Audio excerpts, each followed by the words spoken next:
My Simple Python tutorial.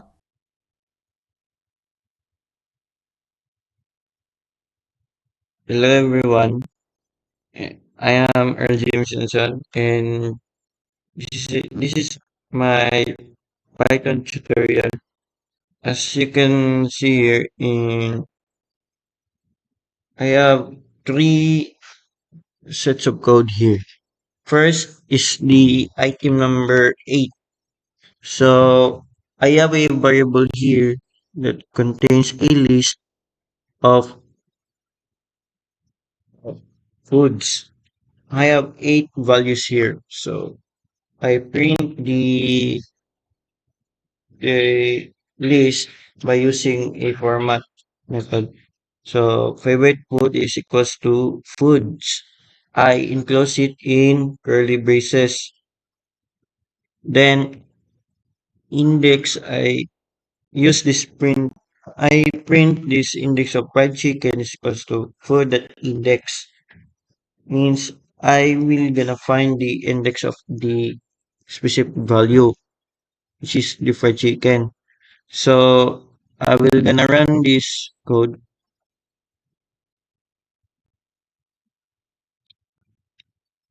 So as you can see here in the bottom that the index of fried chicken is 2 because in here in the list is we gonna start counting by 0, then 1, then 2. And this the index of burger is 0, the index of banana is 1, and the index of fried chicken is 2. Then the index of halo halo is 5, which is here. Then in this line, in this line, I use the for loop. For f is the f is a temporary variable in foods, so I call the variable foods in here and I put it in here. Print food index is equals to food that index here f. So the food index of the specific value is equals to the indexing of the value. So in here, the food index of the burger is 0. So the for loop is where you gonna run until the list, all the value in the list is being printed as you can see here. So sa item number 12 po dayon, na ako'y gipanganlan nga kuan nga variable nga gipangalan Gundam Seed Freedom. Then naay siya tulo ka var value. So for GSF temporary ra ni siya nga variable in Gundam Seed Freedom which kani atong variable giprint nato daw si mobile suit nga gikan diri which is kani ni siya line ni atong giuna si Rise and Freedom which is siya ay una gitawag.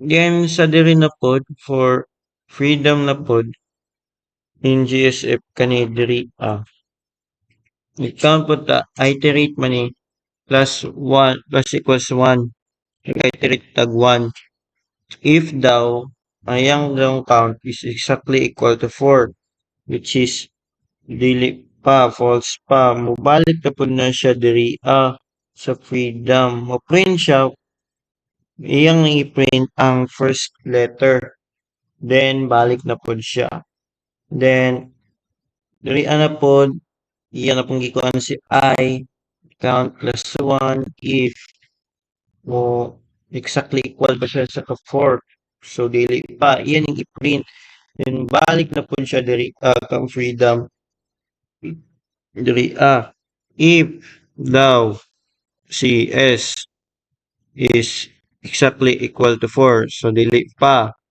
balik na po ka diri, iyan ang i-print, then balik na po ka sa for loop. Then, kanina pong si another I is exactly equal to 4. True na siya, then break, mubalik na po siya sa diri pinakataas. Then, iyan na po ning tawgon ni si Immortal Justice. And so on and so forth. Pagbalik-balik ka na hantod makuha na niya ang kada 3 letters ni ani nga kuan ni mga value. Ang first 3 letters every value ang nasa list, which is nara siyang result, guys. Then ang diri ano pod 4x in Gundam Seed Freedom print format first 8 letters niya. Iyang i-print ang first 8, 0 to 8 nga index ni kuan seed Gundam Seed Freedom nga variable. Iyan ang i-print tanan ang first 8 letters, which is naara siya. Then diri na punta sa item number 4.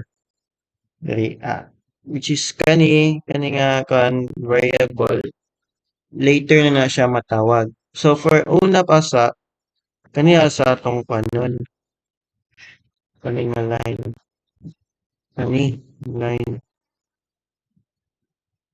and ang atong variable nga n naado siya yung mga list of numbers. Nagkuhan ka diri variable na po nga num1 is equals to n, gitawag si n dot count. Ang count day iyan ang ihapon kung pila ka value ang nasa list, pila ka same value nga naa sa list. So gi-count kung pila ka 10, pila ka number 10 nga naa sa list. So yang na print diri is kulo, which is 3. Then kanum2 another variable na pod si num2 is equals to n dot count 20. Ihapon niya kung pila ka 20 ang 20 nga number nga naa sa list. So pisara ni print si 1. And num3 n dot count is equals to 30. Pila daw ka 30 ang naa sa list. So pila ka number 30 I mean nga naa sa list. So tulo na print niya si 3. So diri ata sa reversing a list, print tao blank space, then pilots ano siya kani i-print daw na to ang print pilots, which is kani siya kana. Then kaya pun sa kuan pilots that reverse, meaning gibaliktad na to ang list. So ang nasa pinaka left side maoy naa na sa pinakatumyan na nasa right side, then right padulong padaga na siya padulong left, nara siya ang result, guys. Ano siya kana siya akong gi-highlight, mao na siya ang nasa mo na siya ang reverse list na gamitan natong dot reverse. Then same po dayon sa katong variable nga kung gibutang earlier sa taas, then print sa blank space kani splicing na pod ni print asa nato una tanan ang tanan kuan list nasa source list is kani. Then nagkuhan na interpret atong gitawag ang variable name nga double o, then 0 and 3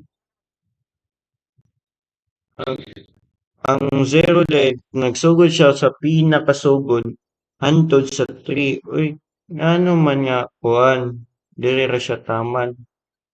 Dapat magkan mo mag-indexing mo sa kuan once nga moabot na ka sa ana nga number kay ba 3 mo backward lang kag ka isa ang 3 mismo dili na niya i-print ang kato ng previous nga kuan which is kani si seryoso na dili ra taman to curious. Then diri na pud sa kanina pud nga line wala lagi number gibutang. Meaning ang kuana na is i-print niya tanan nga ang naa sa pinakauna hantod sa pinaka-last nga kuan list value, pinaka-last nga value. Ang diriha pod magsugod pod na siya sa exactly katulong nga value then hantod na siya sa iyang na dahil nang i-print hantod sa pinaka-last nga value nga naa sa list. Then kani pod nga kuan kani pod nga akong gi-highlight karon which is iyang gikuha tanan mga odd numbers. Ang iyang lang gi-print ang mga even index nga mga numbers. Lagi which is kani. Ang nabili na si Master Alcarius ug si Dynamis which is yung kani 0, index na ni 0, 1, 2, 3, 4 which is ang mga odd number nga index giwala may ang kanirang tulo ang maong gi-print. Then ang kani ang kuan po dani is gibalik sa gibaliktad na pud ang list. So mao to siya guys. Thank you and see you